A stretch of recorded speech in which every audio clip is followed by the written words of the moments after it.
Veamos ahora los principales fundamentos de la fisiología del entrenamiento en esta población.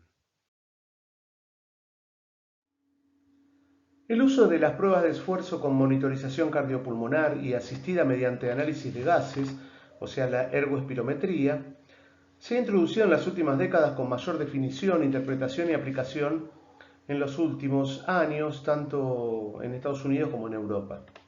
La combinación de la prueba de esfuerzo, o sea, el protocolo de ejercicio y monitorización del electrocardiograma, variables hemodinámicas, saturación de oxígeno, monitorización de signos y síntomas, junto con las medidas de gases del intercambio gaseoso, se han mostrado útiles y superiores tanto en el diagnóstico y en el pronóstico de la enfermedad como en la planificación y seguimiento de los programas de rehabilitación mediante ejercicio. Mediante la realización del test cardiopulmonar de esfuerzo, conseguimos, por un lado, cuantificar con precisión la condición cardiorrespiratoria. También logramos perfilar las respuestas fisiológicas al ejercicio que ayudan a identificar los mecanismos fisiopatológicos que limitan al paciente al ejercicio. Y también permiten estratificar a los pacientes en base a su capacidad funcional. En los pacientes con EPOC sometidos a este tipo de valoración, la evidencia científica publicada en los últimos años ha ido en aumento, mostrando que determinados parámetros son de gran utilidad para su estudio. Al igual que en los pacientes con insuficiencia cardíaca, el estudio de consumo máximo de oxígeno, el VO2 pico, se ha mostrado como un indicador de severidad de la enfermedad y también como adecuado marcador del pronóstico postquirúrgico de los eventos adversos y complicaciones, especialmente en los pacientes EPOC que han sido sometidos a una resección pulmonar. Es un parámetro que depende y por tanto refleja la función central cardiorrespiratoria y periférica mediante la utilización o aprovechamiento muscular. Los valores de normalidad para este parámetro dependen de la genética y se reducen con la edad. Y fíjense la variación, oscilan entre unos 80 mililitros por kilogramo de peso por minuto en los fondistas jóvenes de elite, hasta llegar a unos 15 mililitros por kilogramo por minuto en los octogenarios más sedentarios. Un sujeto debe mostrar valores iguales o superiores al 100% del predicho según ecuaciones predictivas para el sexo y la edad. Otro valor es el equivalente del CO2 y especialmente la dinámica de la curva del CO2 que reflejan la ventilación-perfusión en el pulmón. Se consideran buenos marcadores de severidad y pronóstico en pacientes con EPOC, tanto en los que han sido sometidos a una resección pulmonar como a los que no. Los valores de normalidad deben situarse por debajo de 30, valor que suele ir aumentando ligeramente con la edad, y valores más altos reflejan una función disminuida o alterada. Otro valor es la presión end-tidal de dióxido de carbono, que refleja los fenómenos de ventilación-perfusión y la eficiencia ventilatoria para eliminar el dióxido de carbono, y se considera igualmente un parámetro adecuado para la evaluación de los pacientes EPOC relacionándose con la severidad. Sus valores normales oscilan entre 36 y 42 milímetros de mercurio, aumentando unos 3 a 8 milímetros de mercurio a nivel del umbral anaeróbico para ir descendiendo posteriormente como respuesta al incremento ventilatorio. Valores inferiores en reposo y a lo largo del esfuerzo indican peor función y por tanto severidad.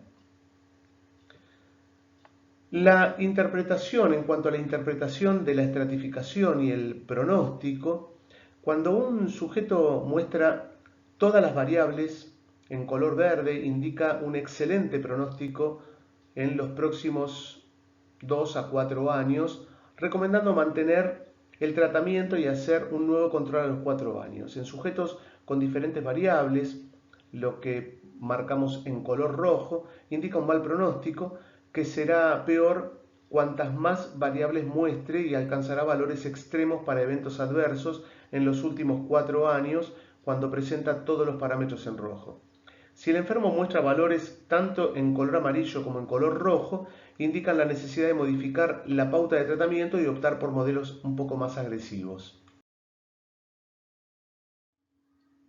Se recomienda para personas de todas las edades que caminen todos los días 30 minutos y que realicen ejercicios de fortalecimiento y de estiramiento de sus músculos al menos 2 o 3 veces por semana como mínima.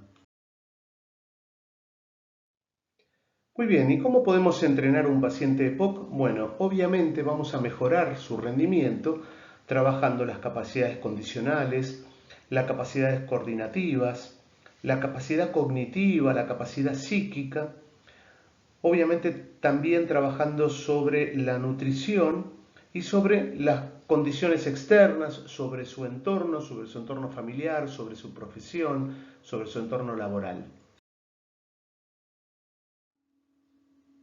Para esto tenemos que planificar el entrenamiento y tenemos que aplicar los principios de entrenamiento que vimos oportunamente. Repasemos algunos de ellos, por ejemplo, el principio del estímulo eficaz de la carga, el principio del incremento progresivo de la carga, de la relación óptima entre carga y descanso, carga y recuperación, el principio de repetición y continuidad, obviamente el principio de periodización y el principio de versatilidad de la carga.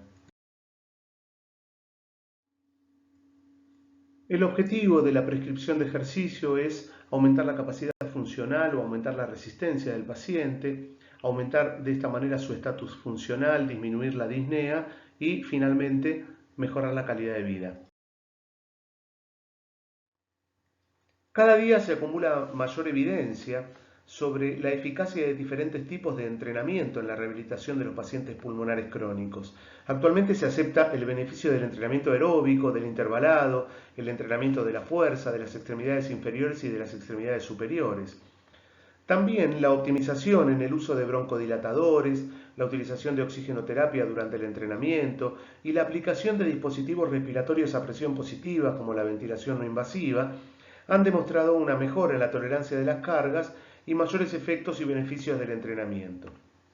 Pero respecto a la duración y a la frecuencia, un programa de corto de 6 a 12 semanas de rehabilitación pulmonar produce una serie de beneficios que declinan gradualmente en 12 a 18 meses. Sin embargo, algunos beneficios y la calidad de vida permanecen más allá de los 12 meses.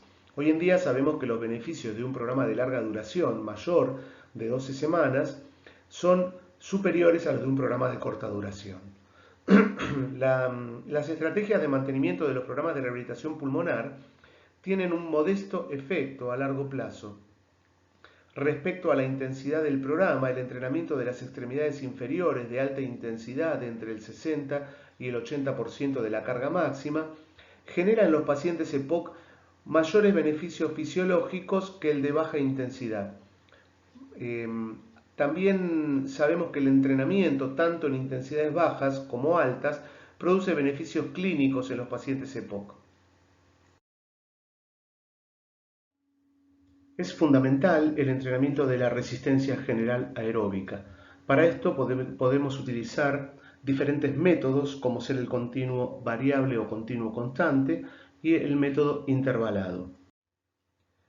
Ya habíamos mencionado que en todo programa de rehabilitación para enfermos EPOC se recomienda un programa de ejercicio con entrenamiento de los músculos de las extremidades inferiores implicados en la deambulación, y actualmente las recomendaciones de la ATS y de la European Respiratory Society consideran que el entrenamiento aeróbico realizado de 3 a 5 días por semana mediante ejercicio continuo de alta intensidad, o sea mayor al 60% de la máxima capacidad, con duraciones entre 20 a 60 minutos por sesión, maximiza los beneficios fisiológicos y la tolerancia al ejercicio, la función muscular y la bioenergética.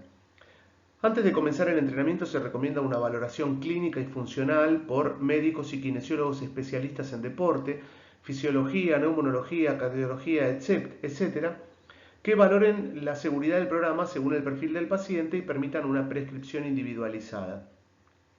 También se ha valorado la utilización del paseo como una forma de entrenamiento aeróbico, resultando un sistema tan eficaz como la bicicleta fija y mayor que la bicicleta de paseo en la mejora de la capacidad aeróbica, la capacidad de marcha y la calidad de vida. Su eficacia fue corroborada en un estudio con 60 pacientes por EPOC que mejoraron y mantuvieron su capacidad durante 9 meses. El método continuo variable es la aplicación de un cambio sistemático en fases de carga con una intensidad del 80% según la evaluación previa y de descanso, en donde la intensidad baja aproximadamente al 40%. En los inicios de la rehabilitación se utiliza mucho, el objetivo obviamente es mejorar la capacidad aeróbica. La progresión de la carga depende de la evolución y respuesta en cada paciente. El método continuo constante consiste en la aplicación de una carga sin interrupción y efectiva a lo largo del tiempo, 20-30 minutos. La intensidad de la carga se realiza entre el 50 y el 75% según la evaluación previa. También aquí el objetivo es mejorar la capacidad aeróbica. Los métodos intervalados presentan como característica común el cambio sistemático entre fases de carga y descanso, es decir, activo o pasivo. La duración de los descansos se da en función de la intensidad y duración de la carga y por el nivel de preparación física. En el sistema de series existen entre las mismas 4 o 6 repeticiones las pausas interseries, que son las macropausas, que son de mayor duración para retrasar la fatiga. Se diferencia del método continuo variable por los porcentajes de intensidad que se utilizan, siendo en este método intervalado mucho más elevados. También el objetivo es mejorar la potencia aeróbica, la capacidad anaeróbica y la potencia anaeróbica, dependiendo de la intensidad y del tiempo de las pausas. Entonces, el entrenamiento intervalado es una alternativa al entrenamiento aeróbico, combinando actividades de alta intensidad con periodos de descanso o de baja intensidad. Por eso se considera en las últimas recomendaciones como una opción entre los tipos de ejercicio de cualquier programa de rehabilitación respiratoria. El resultado es positivo, con una disminución de los síntomas, buena tolerancia de las cargas y beneficios sobre la capacidad funcional, las adaptaciones musculares y la calidad de vida, incluso en pacientes con EPOC que muestran caquexia importante. Aunque todo programa debe incluir entrenamiento de extremidades inferiores, el acondicionamiento de resistencia de extremidades superiores es beneficioso en pacientes EPOC y debe ser incluido en cualquier programa de rehabilitación pulmonar. Fuerza de recomendación 1A. En una revisión sistemática reciente se demostró que el entrenamiento aeróbico y el entrenamiento de fuerza de extremidades superiores mejoran la función de las mismas en los pacientes EPOC. Además, en este estudio se redujo los niveles de fatiga, pero no fue capaz de reducir los signos de disnea. La evidencia científica disponible actualmente no permite aconsejar de rutina el entrenamiento de los músculos inspiratorios como un componente esencial de la rehabilitación pulmonar.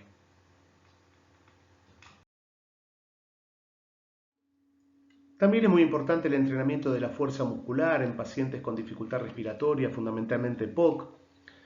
Es muy importante que el aprendizaje motor se realice sin carga, el gesto motor sea para su aprendizaje sin carga. Hay que trabajar la coordinación de movimientos del tronco y de los miembros junto con la respiración. Respecto a la dosificación, se utiliza para la hipertrofia básica una intensidad entre el 50 y el 65%, con un volumen de 3 series entre 8 y 15 repeticiones, con pausas completas, y se puede trabajar resistencia con hipertrofia entre un 25 y un 50%, con un método piramidal o en circuitos. Entonces, en los principales programas de rehabilitación con ejercicios para EPOC, la suma, la adición de entrenamiento de fuerza al programa de rehabilitación pulmonar permite incidir sobre dos carencias de estos pacientes, que son la disminución de la fuerza y de la masa muscular, especialmente en los pacientes más graves con enfermedad moderada o severa.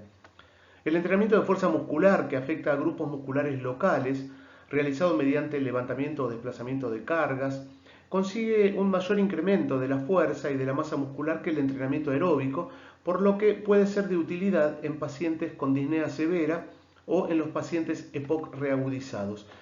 No obstante, la combinación del entrenamiento de fuerza con el aeróbico ha mostrado efectos complementarios en el manejo de estos pacientes pulmonares crónicos con disfunción periférica, por lo que se mantienen ambos en cualquier programa de rehabilitación actualizado que incluya ejercicio. A pesar de esto, con la evidencia actual en la mano, no está justificado recomendar el uso ni la prescripción de esteroides anabolizantes en los pacientes con EPOC que participan en programas de rehabilitación pulmonar.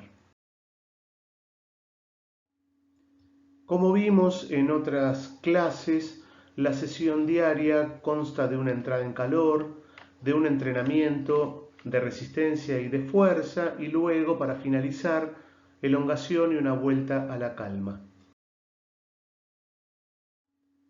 Durante la sesión es muy importante tener en cuenta el control de algunas variables básicas, como ser la frecuencia cardíaca, que no supere la frecuencia cardíaca máxima teórica, controlar la presión arterial. Ya sabemos que el ejercicio va a producir una elevación de la presión arterial, pero se recomienda que no suban más de 180 milímetros de mercurio de sistólica. La saturación es muy fácil mediante un saturómetro portátil, tratar de que la saturación no descienda a valores del 90%. Como mencionamos en otras clases, la educación debe ser un componente básico en la rehabilitación pulmonar. Debe incluir información sobre autocuidados, prevención y tratamiento de las exacerbaciones. Sin embargo, existe escasa evidencia de los beneficios de la intervención psicosocial como terapia independiente. Tan solo la experiencia clínica y los expertos recomiendan incluir la intervención psicosocial como componente de la rehabilitación pulmonar.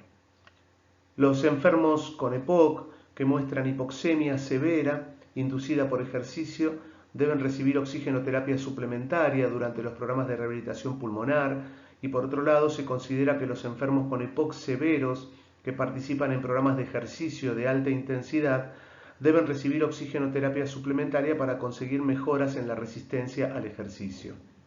En algunos pacientes EPOC seleccionados, la ventilación no invasiva produce una escasa mejora adicional en el rendimiento físico.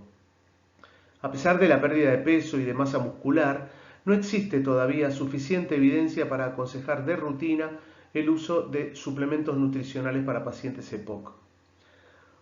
Para finalizar, pensando que la patología pulmonar es cada día más variable, podemos afirmar que la rehabilitación pulmonar no se limita solo a los pacientes EPOC, sino que puede ser beneficiosa en pacientes con otras enfermedades respiratorias no EPOC. La experiencia clínica y los expertos aconsejan adaptar programas de rehabilitación pulmonar a las características de estas enfermedades, añadiendo o quitando algunos de todos estos componentes.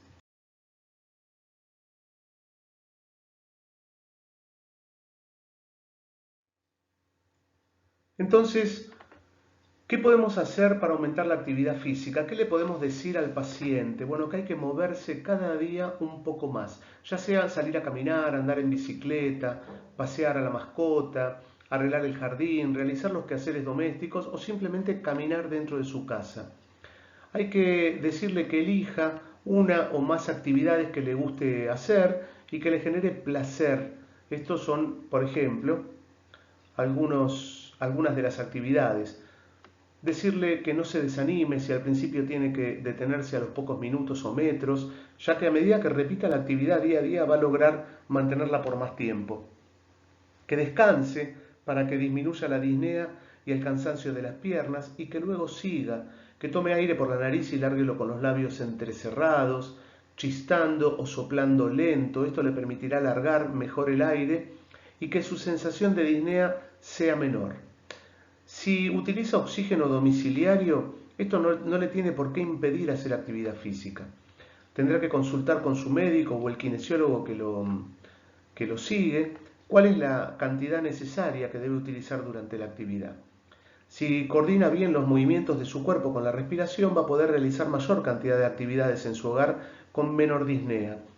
Cuando levante los brazos, tienen que pedirle que tome aire, ya que su tórax y pulmón se abren, y cuando los baja, tiene que largar el aire. También cuando se agacha tiene que largar el aire. Entonces, ¿qué ejercicios pueden hacer en su hogar? Bueno, para que los músculos sean más fuertes y flexibles, le describimos a continuación algunos ejercicios fáciles de realizar en el hogar para complementar la actividad aeróbica como ser caminata o bicicleta. Respecto a los ejercicios de fortalecimiento, hay que comenzar realizando pocas series, 6, 8 ejercicios de 3, 4 de brazos, 3, 4 de piernas, 8 repeticiones, 2 veces al día, y si logra hacerlo sin dificultad, hay que progresar de la manera que recomienda la tabla que vemos en pantalla. También podemos agregar, según la tolerancia, por ejemplo, pesas o botellitas con agua o arena.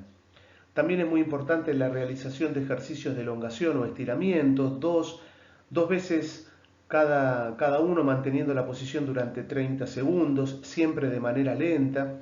Hay que proponerle que se plantee sus propios objetivos para ir aumentando cada día su actividad, que registre su actividad diaria y vea su progreso, que anote el ejercicio que hace cada día en una planilla que vamos a ver a continuación, y cuando acuda al médico o al kinesiólogo, que la lleve consigo, y así el profesional va a tener información sobre la actividad física que está realizando el paciente. Y acá vemos un ejemplo de la planilla. Entonces el paciente se pregunta, bueno, ¿qué debo anotar? Bueno, obviamente la fecha, el día que realizó el ejercicio, poner sí o no si fue caminata, bicicleta, etcétera. El tiempo que realizó el ejercicio, que anote cuántos minutos lo realizó. Si fueron ejercicios de brazos y piernas, poner sí o no. El esfuerzo tiene que anotar el número que corresponda según escalas visuales. Le podemos dar alguna escala visual como vemos en pantalla. Y el objetivo será buscar ejercitarse entre el 4 y el 6 de las escalas.